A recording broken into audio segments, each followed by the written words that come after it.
To log into the application, you would go into the index where the application is located.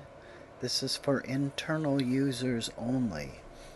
So if you have members that are modifying their own information, this is not the login screen for them.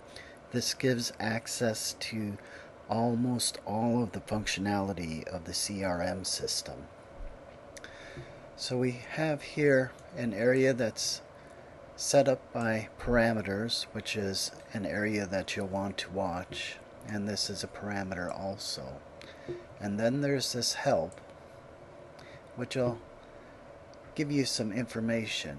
Notice that on this one, you'll probably have to contact your system administrator at your organization for the application. There's no right now resets for how to handle that. We may add that in the future. So we want a user, which I'll just call test, and once they log in, they'll come to this screen, which is the main screen for what things you can do. So